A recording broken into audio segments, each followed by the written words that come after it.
नमस्कार. झेप स्टुडिओच्या वाटा करिअर या शृंखलेमध्ये मी तुमचं पुन्हा एकदा स्वागत करतो. जसं की गेल्या काही दिवसापासून आपण 10वी-12वी नंतर त्याचप्रमाणे उच्च शिक्षणातल्या किंवा त्या शिक्षणानंतरच्या विविध शैक्षणिक वाटा कोणत्या आणि त्या केल्याच्या नंतरचं पुढचं आपलं करिअर कसं याविषयी एक शृंखला सुरू केली असून यापूर्वी आपण IT असेल, आर्ट साईड असेल किंवा सायन्स साईड असेल याच्याबद्दल चर्चा केली होती. त्याच शृंखलेतलं पुढची सिरीज आपण आज घेऊन आलेलो आहोत. तर आजच्या ह्या सिरीजमध्ये आपण MBA अर्थात मास्टर्स इन बिझनेस ॲडमिनिस्ट्रेशन ह्या अभ्यासक्रमानंतर घडणारं तुमचं करिअर किंवा हा अभ्यासक्रम पूर्ण केल्यानंतर होऊ शकणारं संभाव्य असं करिअर याबद्दल आपण थोडक्यात आज माहिती घेणार आहोत. तर जसं की मी तुम्हाला म्हटलं, आजचा आपला टॉपिक आहे करिअर्स इन MBA. MBA अर्थात मास्टर्स इन बिझनेस ॲडमिनिस्ट्रेशन. हे सर्वांना माहिती आहे. अगदी काय म्हणतात, जवळपास प्रत्येक जण शिकणारा हा आजकालच्या याच्यामध्ये कमी शिक्षित कुणी समाधानी राहू शकत नाही.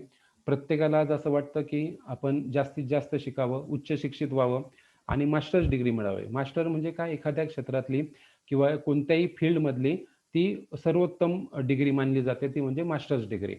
तर ही पण बिझनेस ॲडमिनिस्ट्रेशनमधली किंवा व्यवसाय व्यवस्थापनामधली ही एक मास्टर डिग्री फार नावाजलेली डिग्री आहे. ती फक्त भारतामध्येच नाही तर जगभरामध्ये ह्या डिग्रीला खूप सारा डिमांड आहे किंवा खूप साऱ्या चांगल्या संधी ह्या डिग्रीनंतर विद्यार्थ्यांना मिळू शकतात. तर नॉर्मली ह्या MBA मध्ये किंवा MBA करण्यामध्ये काय काय फायदे आहेत किंवा हे MBA केल्याच्या नंतर एखाद्या कॅन्डिडेटमध्ये कोणत्या ॲबिलिटीज तयार होऊ शकतात. तर जसं की इथे ह्या 3 ते 4 ॲबिलिटीज मी दाखवण्याचा प्रयत्न केलेला आहे. पहिल्या याच्यामध्ये म्हटलेलं आहे की करिअर चेंज, म्हणजे थोडक्यात MBA केल्यानंतर, कारण MBA हे कोणत्या तरी स्पेसिफिक अशा स्पेशलायझेशनमध्ये करावं लागतं. वेगवेगळ्या स्पेशलायझेशन आहेत, ते आपण पुढच्या स्लाइड्समध्ये बघणार आहोत. तर हे MBA स्पेशलायझेशन केल्याच्या नंतर काय होणार आहे, एक प्रकारचं करिअर बनणार आहे, म्हणजे करिअरला वळण मिळणार आहे किंवा एक पर्टिक्युलर तुमचं करिअर बनण्यासाठी मदत होऊ शकते. त्याचप्रमाणे MBA करताना काय होणार आहे, तर enhance knowledge, skills and abilities. म्हणजे प्रत्येकामधलं नवीन जर शिकतोय आपण तर नॉलेज तर वाढलंच पाहिजे, स्किल्स पण वाढल्या पाहिजेत आणि त्याच्यामुळे स्पेसिफिक अशा ॲबिलिटीज आल्या पाहिजेत की ज्या स्किल्स, नॉलेज आणि ॲबिलिटीच्या साहाय्याने आपण त्या क्षेत्रामध्ये भरीव अशी कामगिरी करू शकतो. त्यानंतर आपल्याला पर्सनल डेव्हलपमेंटकडे जायला पाहिजे, कारण कोणतंही शिक्षण जर म्हटलं तर शिक्षण हे नेहमीच ज्ञानार्जनासाठी असतं, आपल्या स्वतःच्या सुधारणासाठी असतं, आपल्या स्वतःच्या डेव्हलपमेंटसाठी असतं. कारण आपण जर स्वतः चांगलं डेव्हलप झालो तर आपण समोरच्यालाही चांगलं डेव्हलप करू शकतो, आपल्या बरोबरच्यांबरोबर आपण चांगल्या पद्धतीने काम करू शकतो आणि आपल्या कनिष्ठांकडनं चांगल्या पद्धतीचं काम करून घेऊ शकतो. त्यासाठी पर्सनल डेव्हलपमेंट आपली खूप चांगली असणं गरजेचं आहे. MBA अभ्यासक्रमामध्ये आपल्याला ते पण शिकायला मिळतं. MBA अभ्यासक्रमामध्ये आपल्याला स्वतःची डेव्हलपमेंट करता येते. आणि त्याचबरोबर करिअर डेव्हलपमेंट डेफिनेटली, जर स्वतःची जर डेव्हलपमेंट होत असेल, आपल्याला नॉलेज येत असेल, आपल्यामध्ये ॲबिलिटीज येत असतील, तर डेफिनेटली आपलं करिअर सुद्धा काय होणार आहे, चांगलं डेव्हलप होणार आहे. तर हे जे काही ठळक मुद्दे आहेत की जे ठळक मुद्दे आपल्याला ह्या MBA अभ्यासक्रमातून काय होणार आहे, मिळवता येणार आहेत. मग आता नॉर्मली जे आज जगभरामध्ये जे काही सर्वमान्य केलेल्या जे ठराविक स्पेशलायझेशन आहेत, MBAचे जे ठराविक स्पेशलायझेशन की जे खूप जास्त फेमस आहेत, खूप जास्त अट्रॅक्टिव्ह आहेत, ते मी इथं लिस्ट डाऊन करण्याचा प्रयत्न केलेला आहे. ह्या लिस्टच्या व्यतिरिक्तही काही स्पेशलायझेशन असतात, पण शक्यतो जगभरामध्ये ह्या स्पेशलायझेशनला थोडं जास्त डिमांड असतो किंवा जास्त प्रमाणे याला मागणी असते. तर त्याच्यामध्ये स्पेशलायझेशन काय आहे, तर MBA इन फायनान्स आहे, त्याचप्रमाणे मार्केटिंग आहे, HR अर्थात ह्युमन रिसोर्स आहे, त्याच्यानंतर MBA इन इंटरनॅशनल बिझनेस आहे, ऑपरेशन मॅनेजमेंटमध्ये आहे, रुरल मॅनेजमेंटमध्ये आहे आणि ॲग्री बिझनेस मॅनेजमेंटमध्ये आहे. म्हणजे हे काही वर्गवाऱ्या आहेत, म्हणजे कुठल्याही कॅन्डिडेटला MBA करताना याच्यापैकी एखादा स्पेशलायझेशन आपल्यामध्ये निवडावं लागतं. म्हणजे कुणाला फायनान्सची आवड असेल तर finance, marketing, HR, international business, operation management, rural management, agri business यापैकी स्पेशलायझेशन निवडावं लागेल आणि त्या स्पेशलायझेशनच्या हिशोबाने स्वतःला डेव्हलप करावं लागेल. आता ऑल इंडिया बेसिसचा आपण विचार केला ॲडमिशनचा, तर नॉर्मली ॲडमिशन्स कसे होतात, काही ॲडमिशन्सचा कोटा हा ऑल इंडिया असतो, म्हणजे भारतभरातल्या सर्व कॉलेजेसमध्ये भारतातला कोणताही विद्यार्थी ॲडमिशन घेऊ शकतो. त्यासाठी ठराविक जागा शिल्लक असतात. आणि दुसरा असतो तो स्टेट कोटा, म्हणजे प्रत्येक राज्यापुरता कोटा. आपण विचार केला तर आपल्या महाराष्ट्रातला कोटा वेगळा आणि ऑल इंडिया कोटा वेगळा. मग जर तुम्हाला ऑल इंडिया कोटा म्हणजे जर भारतभरातले फेमस कॉलेजेस किंवा भारतभरातले चांगले, समजा तुम्हाला वाटत असेल की फक्त पुण्यातलेच नाही, महाराष्ट्रातलेच नाही, त्याच्या बाहेरचे पण, बाहेरच्या राज्यांमधले पण कॉलेजेसमध्ये मला ॲडमिशन घ्यायचं आहे किंवा मिळावं, तर त्यासाठी तुम्हाला एंट्रन्स टेस्ट द्यावी लागते. कारण ॲडमिशन घेण्यासाठी एंट्रन्स टेस्ट गरजेची आहे, कॉमन एंट्रन्स टेस्ट होते, ती गरजेची आहे. ऑल इंडिया ॲडमिशन्स मिळवण्यासाठी ह्या खाली दिल्याप्रमाणे तुम्हाला कॅट एक्झाम असते, ती देता येते. त्याप्रमाणे मॅट एक्झाम असते, ती देता येते. ह्याचप्रमाणे अजून 2-3 एक्झाम असतात की ज्या एक्झामच्या स्कोरिंगच्या हिशोबाने तुम्हाला ऑल इंडिया बेसिसवर ते देशभरामध्ये कोणत्याही मॅनेजमेंट इन्स्टिट्यूटमध्ये ॲडमिशन मिळू शकतं. हा झाला मॅनेजमेंट याचा कोटा, म्हणजे कुठला, ऑल इंडिया कोटा थोडक्यात. जसं मी तुम्हाला म्हटलं कॅट, तर ही कॅट ही ऑल इंडिया कोट्यासाठी दिली जाते. याच्या स्कोरिंगवरती तुम्हाला भारतभरातल्या कोणकोणत्याही टॉप इन्स्टिट्यूट असतील मॅनेजमेंटच्या, तिथे तुम्ही ॲडमिशन काय करू शकता, सिक्युअर करू शकता. आता नुसतीच कॅट देऊन चालेल का? ठीक आहे, ऑल इंडिया बेसिसचा विचार झाला, पण ऑल इंडिया बेसिसवरती जागा कमी प्रमाणात असतात. मॅक्सिमम जागा कुठे असतात? स्टेट लेवलला असतात. जसं आपण आता महाराष्ट्राचा विचार केला तर जागा जास्त कुठे उपलब्ध असतात? महाराष्ट्रामध्ये. मग त्यासाठी महाराष्ट्रातल्या कॉलेजेसच्या महाराष्ट्र कोट्यातल्या जागा भरण्यासाठी आपली DTE, directorate of technical education Mumbai, हे सुद्धा त्यांची सेपरेट CET घेते MBA साठी. तुम्ही ती सुद्धा MBA ची CET देऊ शकता आणि त्यातून MBA चे ॲडमिशन्स घेऊ शकता. कधी कधी असं होतं की ह्या दोन्ही पण समजा CET तुमच्याकडनं द्यायच्या राहून गेल्या, म्हणजे कॅट पण राहून गेली आणि DTEची पण राहून गेली, तर बऱ्याचदा असं होतं, असोसिएशन ऑफ मॅनेजमेंट, हे मॅनेजमेंट कॉलेजेसचं एक असोसिएशन आहे, यांच्या मार्फत सुद्धा कधी कधी स्पेशल स्क्रुटिनी म्हणून किंवा स्पेशल तुम्हाला चान्स म्हणून CET घेतली जाते आणि त्या आधारे सुद्धा तुम्हाला ॲडमिशन हे मिळू शकतं. पण लक्षात घ्या, CET देणं कंपल्सरी आहे. विदाऊट CET ॲडमिशन मिळत नाही. त्यामुळे CET तर द्यावी लागते, कुठली ना कुठली CET आपण दिलेली असली पाहिजे. आता या CETच्या व्यतिरिक्तच अजून इलिजिबिलिटी काय असते MBA ला जाण्यासाठी, तर त्याच्याकडे बॅचलर्स डिग्री म्हणजे पदवी असली पाहिजे. मग ती कोणतीही असू द्यात, BA असू द्यात, BCom असू द्यात, BSc असू द्यात, इंजिनिअरिंगची असू द्यात, मेडिकलची असू द्यात, ॲग्री कॉलेजची असू द्यात, कुठलीही असू द्यात, फक्त त्याच्याकडे काय असली पाहिजे, बॅचलर्स डिग्री असली पाहिजे. आणि त्या बॅचलर्स डिग्रीमध्ये ओपन कॅटेगरीच्या विद्यार्थ्यासाठी 50% आणि रिझर्व्ह कॅटेगरीच्या विद्यार्थ्यासाठी 45%, 45% मार्क्स असणं गरजेचं आहे. आणि मग असा कोणताही विद्यार्थी ऑनलाईन प्रोसेसमधनं MBA ला ॲडमिशन घेऊ शकतो. नॉर्मली जी टेस्ट होते म्हणजे कॅट, आता 2017चा जो पॅटर्न होता कॅटचा, तर त्या 2017च्या ऑल इंडिया एंट्रन्ससाठी किंवा त्या कॅटसाठी नॉर्मली 3 टाईपचे सेक्शन होते, म्हणजे क्वांटिटेटिव्ह ॲबिलिटी चेक करण्यासाठी, व्हर्बल ॲबिलिटी चेक करण्यासाठी आणि डेटा इंटरप्रिटेशनसाठी, असे 3 वर्गवारी केली होती. आणि त्याच्यात नंबर ऑफ क्वेश्चन्स होते बघा, पहिल्या पैकी 34, दुसऱ्या याच्यामध्ये 34, तिसऱ्या याच्यामध्ये 32, असे टोटल 100 मार्क्सची हे 100 क्वेश्चनची टेस्ट व्हायची. 3 आवर्स त्याचं ड्युरेशन होतं. आता ही थोडीसं टेस्टचं पॅटर्न दरवर्षी थोडाफार चेंज होत राहतो. हा जनरल पॅटर्न आहे, म्हणजे अगदीच हाच पॅटर्न दरवेळेला असतो असं नाही, पण हा एक जनरल पॅटर्न आहे. अशा पद्धतीने कॅटची एक्झाम दरवर्षी होत असते. आता आपण एक एक स्पेशलायझेशन जर बघायचा विचार केला तर पहिल्यांदा आपण सुरुवात करूया MBA फायनान्सला. MBA फायनान्स असतं काय? नावावरनं तर कळतं की फायनान्स आहे, पैशाच्या रिलेटेड आहे, बँकिंगच्या रिलेटेड आहे किंवा अर्थकारणाच्या रिलेटेड आहे. आता याच्यामध्ये अजून डिटेलिंगला आपण जाऊयात. काय असणार आहे? तर याच्यामध्ये आपल्याकडे काही क्वालिटी असल्या पाहिजेत. म्हणजे ज्या विद्यार्थ्याला MBA फायनान्स करावं असं वाटतं, ज्या कॅन्डिडेटला MBA फायनान्स करावं असं वाटतं, त्याने स्वतःमध्ये ह्या ॲबिलिटी असतील तर वेल अँड गुड, नसतील तर टाकून घेतल्या पाहिजेत किंवा स्वतःमध्ये डेव्हलप केल्या पाहिजेत. कुठल्या? तर सिस्टमॅटिक्स. तो स्वतः सिस्टमॅटिक असला पाहिजे. सिस्टमॅटिक म्हणजे अगदी नियम, म्हणजे त्याचं काय म्हणतात त्याला, सिस्टमॅटिकली प्रत्येक काम करायची त्याला सवय असली पाहिजे, सिस्टमॅटिकली सगळ्या नोंदी ठेवायची सवय असली पाहिजे, सिस्टमॅटिकली सगळे व्यवहार हाताळण्याची सवय असली पाहिजे. त्याच्यानंतर तो पंक्च्युअल असला पाहिजे, म्हणजे वेळेच्या बाबतीत आणि सगळ्याच बाबतीमध्ये तो कसा असला पाहिजे, पंक्च्युअल असला पाहिजे, ऑर्गनाइज असला पाहिजे. म्हणजे स्वतःला त्याने व्यवस्थित त्या कामाच्या प्रती, एखादं ज्या कुठल्या काम आपल्याला करायचंय त्या कामाच्या प्रती त्याने त्याला व्यवस्थित ऑर्गनाइज करून घेतलं पाहिजे.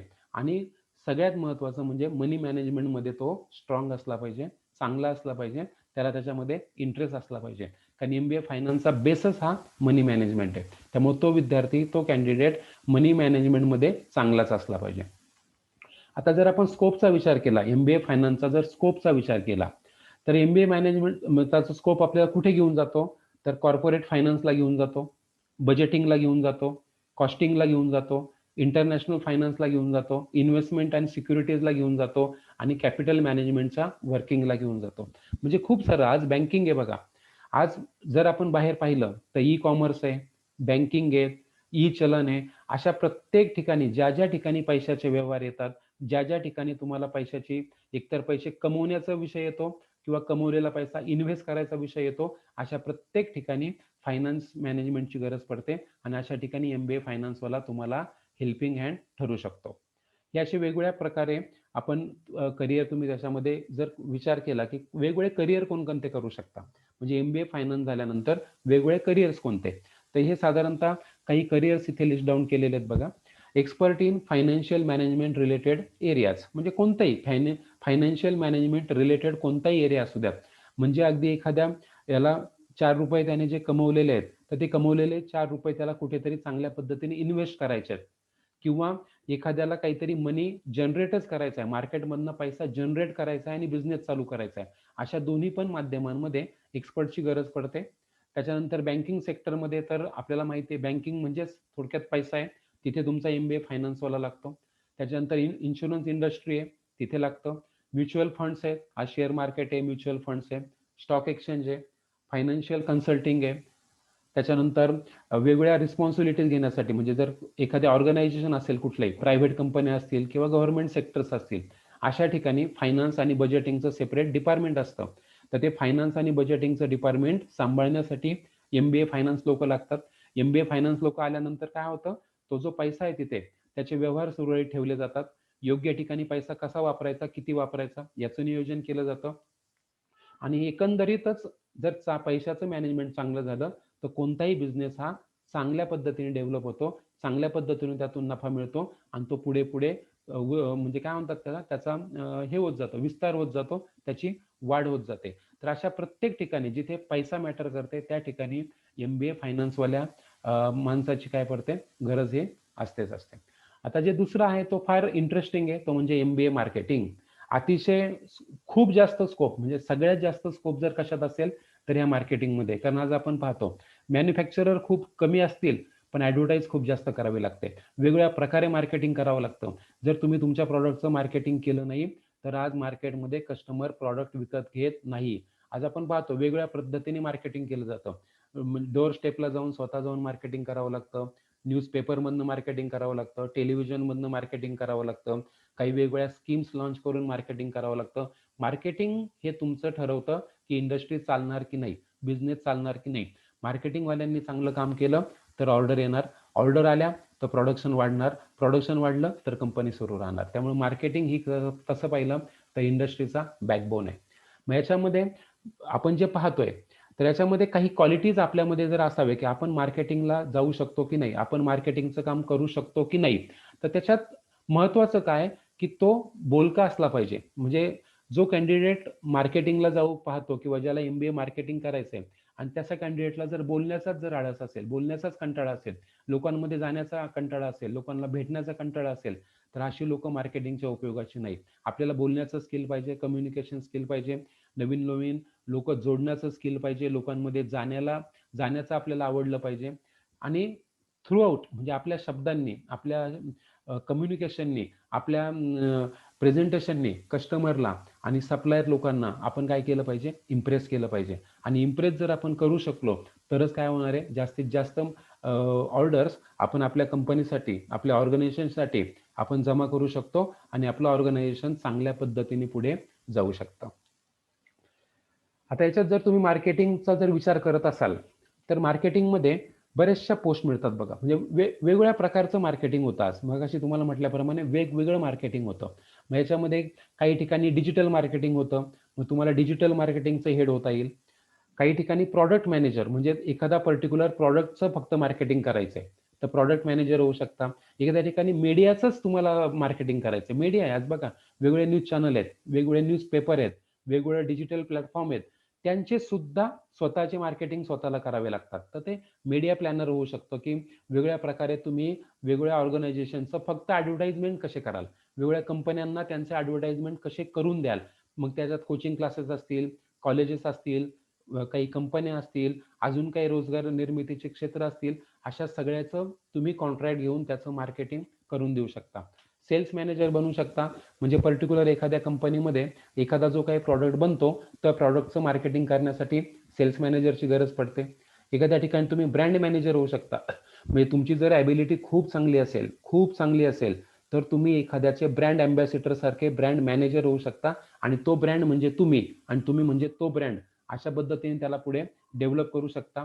असे वेगवेगळ्या प्रकारे आज मार्केटिंगसाठी स्कोप्स अवेलेबल आहे. फक्त परत एकदा सांगतो, त्याच्यामध्ये आपल्याला काय असलं पाहिजे, आपल्याला लोकांना भेटण्याची तयारी असली पाहिजे, कम्युनिकेशन चांगलं असलं पाहिजे, आणि आपल्याला वेगवेगळ्या प्रकारे आपल्या प्रॉडक्टबद्दल चांगलं लोकांना पटवून देण्याची कन्व्हिन्सिंग पॉवर असली पाहिजे.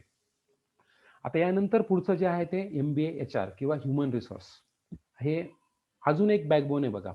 म्हणजे हा बॅकबोन असा आहे की हा बॅकबोन कोणतंही व्यवस्थापन, म्हणजे ते खाजगी असो किंवा सरकारी असो, ते व्यवस्थापन किती चांगल्या पद्धतीने चालणार की चालणार नाही हे कोण ठरवतं, तर हे HR डिपार्टमेंट ठरवतं.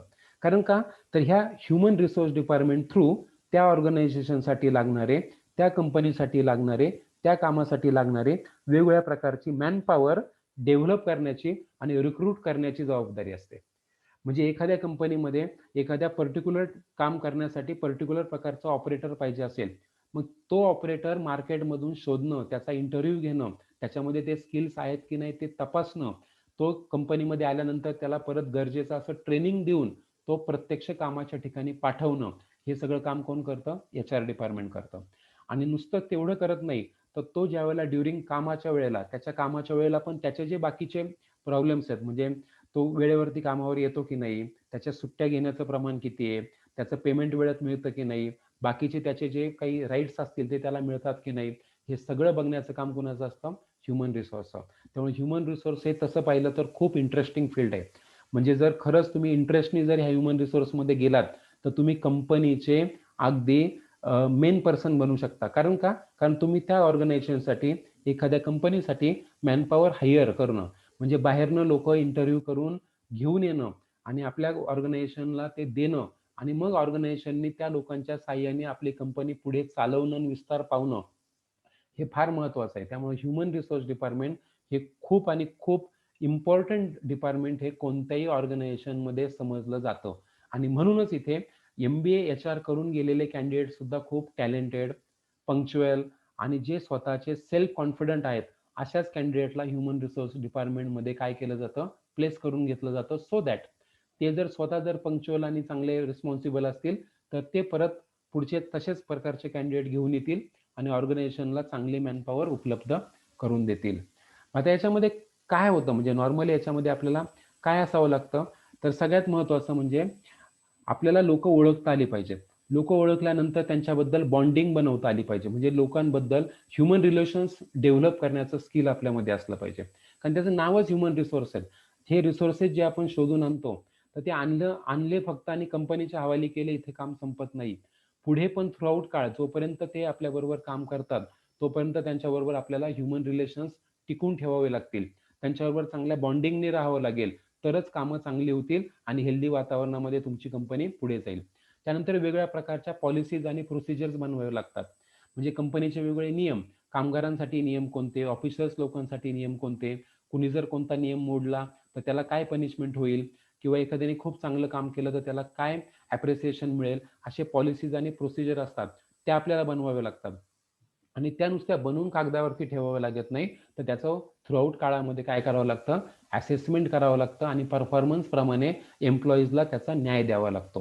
म्हणजे हे काम ह्युमन रिसोर्सचं आहे बघा.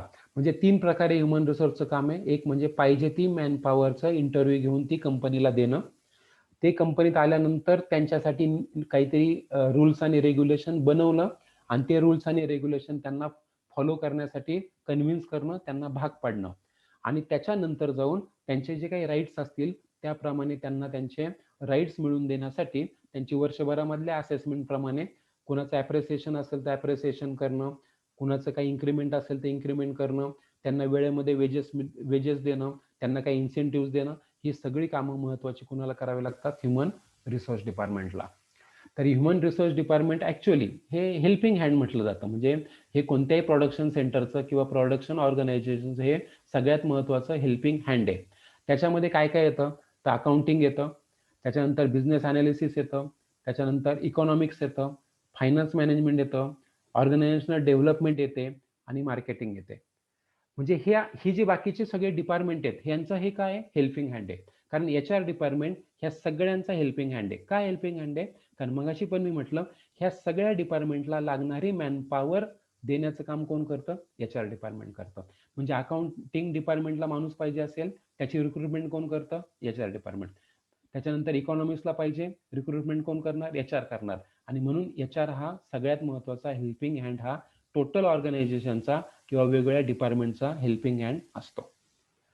आता याच्यानंतर जर आपण पाहिलं तर HR MBA केल्याच्या नंतर किंवा MBA HR केल्यानंतर सर्टन टाइम ऑफ स्पॅन नंतर ह्या पद्धतीने तुमचे प्रमोशन्स होऊन तुम्ही इंडस्ट्रीमध्ये तुमची पोझिशन ग्रॅब करू शकता.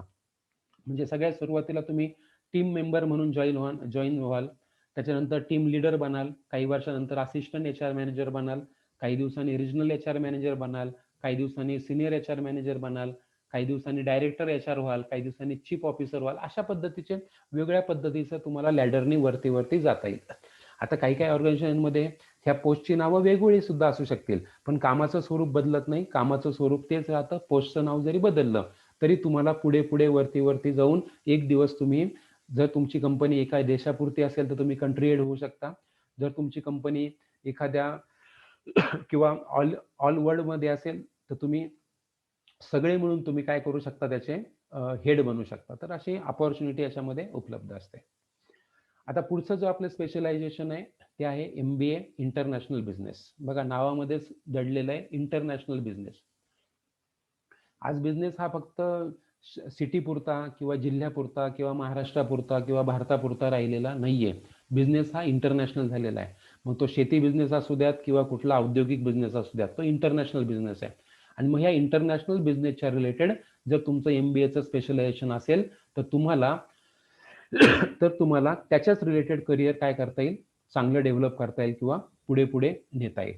आता जर तुम्ही जर याच्यामध्ये काही करणार असाल, म्हणजे इंटरनॅशनल बिझनेसमध्ये जाणार असाल, तर ह्या ठोक मार्गाने तुम्हाला पुढे जाता येईल किंवा ह्या वेगवेगळ्या क्षेत्रामध्ये तुम्हाला स्पेशलायझेशन करायला चान्स आहे. कोणतं क्षेत्र आहे ते? Import and export. म्हणजे इंडियातला माल बाहेर पाठवणं किंवा बाहेरचा माल इंडियामध्ये आल्यानंतर त्याचं व्यवस्थापन करणं, इम्पोर्ट आणि एक्सपोर्ट.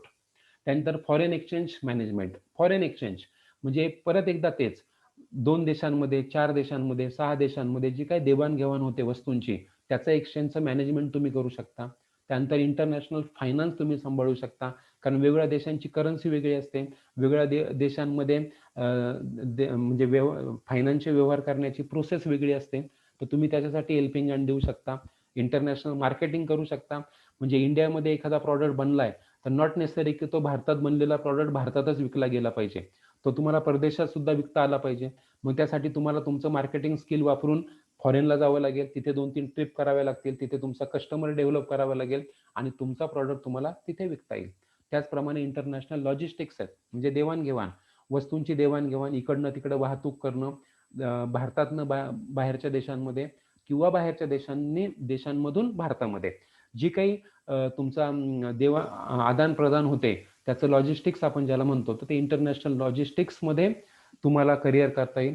तर त्यासाठी वेगवेगळे जर आपण पाहिलं, म्हणजे इंटरनॅशनल MBA इंटरनॅशनल चा लेव्हलचं जर आपण मार्केट पाहिलं किंवा तिथल्या अपॉर्च्युनिटी पाहिल्या, तर आपल्याला काय मिळू शकतं? इंटरनॅशनल मार्केटिंग डायरेक्टर आहेत, त्याच्यानंतर फायनान्शियल कंट्रोलर आहेत.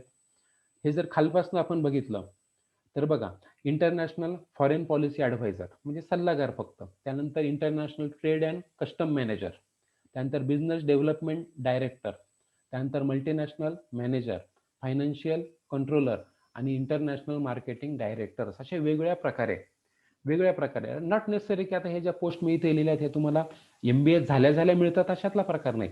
पण तुम्ही MBA झाल्याच्या नंतर त्या क्षेत्रामध्ये काम करायला सुरुवात झाल्यानंतर नजीकच्या काही वर्षांमध्ये तुम्हाला याच्यापैकी कोणत्याही एका पोस्टपर्यंत जाता येऊ शकतं. पण अर्थात गरजेचं काय आहे? हार्डवर्क आणि स्मार्ट वर्क. म्हणजे तुमच्याकडे ते दोन्ही असलं पाहिजे. स्मार्ट वर्क करण्याची पण तयारी असली पाहिजे आणि हार्डवर्क करण्याची पण तयारी असली पाहिजे. मग हे सगळं करिअर आपण डेफिनेटली काय करू शकता? ग्रॅब करू शकता. त्यानंतर एक महत्वाचं याचप्रमाणे स्पेशलायझेशन आहे, ते म्हणजे ऑपरेशन रिसर्च किंवा ऑपरेशन मॅनेजमेंट. याच्यामध्ये पण MBA केलं जातं. हे पुन्हा एकदा इंडस्ट्रीच्या रिलेटेड आहे. तर ऑपरेशन रिसर्च ह्याच्यामध्ये प्रोसेस अनालिसिस असेल किंवा प्रोडक्टिव्हिटी असेल किंवा क्वालिटी अँड प्रॉडक्ट व्हरायटी असेल.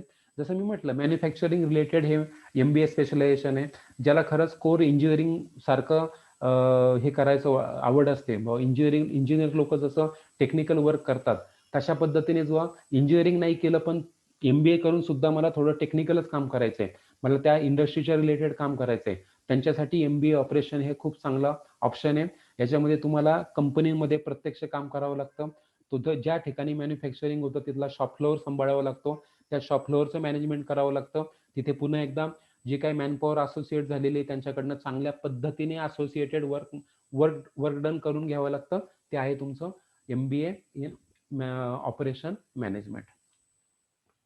आता याच्यानंतर म्हणजे हे केलं आपण, तुम्ही ऑपरेशन्स केलं, तर कशा पद्धतीने साधारणतः तुमचा सिक्वेन्स चालतो किंवा कशा पद्धतीने करिअर होतं. तर करिअर होताना साधारणतः तुम्ही जॉईन होता ऑपरेशन्स एक्झिक्युटिव्ह म्हणून, म्हणजे कुठल्याही कंपनीमध्ये तुम्ही ऑपरेशन्स एक्झिक्युटिव्ह म्हणून जॉईन होता.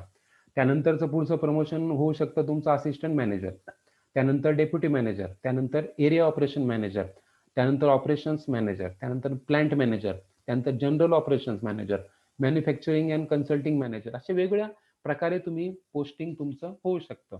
परत एकदा मी सांगतो, प्रत्येक कंपनीमध्ये प्रत्येक ऑर्गनायझेशनमध्ये पोस्टचं नाव वेगळं असू शकतं.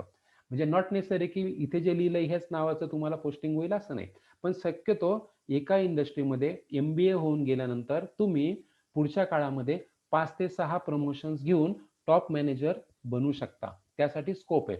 म्हणजे असं काही नाही की MBA करून तुम्ही एक्झिक्युटिव्ह गेलात आणि रिटायर त्याच पोस्टला झाला, नॉट नेसेसरी. तुमचे एफर्ट चांगले असतील तर तुम्ही कंपनीच्या जनरल मॅनेजर पोस्ट पर्यंत सुद्धा जाऊ शकता. आता याच्यानंतरचा अजून एक इंटरेस्टिंग मॅनेजमेंट आहे किंवा एक स्पेशलायझेशन आहे, ते म्हणजे रूरल मॅनेजमेंट. नावातच बघा, रूरल, ग्रामीण भागाचा विकास. त्यामुळे ग्रामीण भागाचा विकास करण्यासाठी काही सरकारी योजना असतात, त्याप्रमाणे काही खाजगी योजना असतात, काही NGO चालवतात, अशांच्या बरोबर काम करणं. आणि सगळ्यात महत्वाचं म्हणजे आपला एम एकच असणार आहे, तो म्हणजे व्हिलेजेसला जाऊन किंवा ग्रामीण भागाचा विकास, ग्रामीण भागाची डेव्हलपमेंट, ग्रामीण भागाची डेव्हलपमेंट.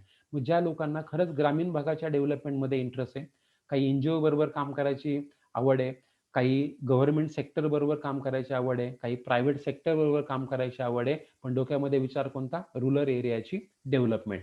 त्यांच्यासाठी MBAचं स्पेशलायझेशन खूप चांगलं आहे, ते म्हणजे MBA इन रूरल मॅनेजमेंट. आता याचप्रमाणे अजून एक स्पेशलायझेशन चांगलं आहे की जे जास्त करून रूरल भागाशीच परत एकदा निगडीत आहे किंवा आपल्या शेती भागाशी निगडीत आहे, ते म्हणजे MBA in agri business management. Agri, शेतीच्या रिलेटेड. म्हणजे शेतीच्या रिलेटेड जे जे बिझनेस चालतात तर त्या बिझनेसचं तुम्हाला काय करायचंय, मॅनेजमेंट करायचंय. मग याच्यामध्ये काय काय तुम्ही करू शकता, तर ॲग्रीचे जे प्रॉडक्ट बनतात आपल्याकडे, जे ॲग्रीमध्ये म्हणजे अगदी शेती उद्योगापासून, म्हणजे शेतीमध्ये जो प्रॉडक्ट बनतो त्याचे काही प्रक्रिया उद्योग करता येतील का, ते प्रक्रिया उद्योग जे चालू होतील ते आपल्याला मॅनेज करण्याची संधी मिळू शकते. त्याच्यानंतर फूड इंडस्ट्री असेल, फार्म इंजिनिअरिंग असेल, लाईव्हस्टॉक इंडस्ट्री असेल, अशा वेगवेगळ्या प्रकारे. पण कशाच्या रिलेटेड आहे, ॲग्री बेस आहे. म्हणजे सगळा बिझनेस हा ॲग्री बेस असला पाहिजे. म्हणजे याच्यामध्ये काहीतरी तुम्ही मेटलचा वापर करताय आणि काहीतरी प्रॉडक्ट बनवताय, काही गाडी बनवताय, काही विमान बनवताय, असं नाही. आपल्याला कशाच्या रिलेटेड हा बिझनेस ज्या ठिकाणी चालतो, ॲग्रीच्या प्रॉडक्टचा वापर करून ज्या ठिकाणी बिझनेसेस आहेत, अशा ठिकाणी तुम्हाला सर्व्हिस करता येऊ शकते किंवा स्वतःचा बिझनेस करता येऊ शकतो.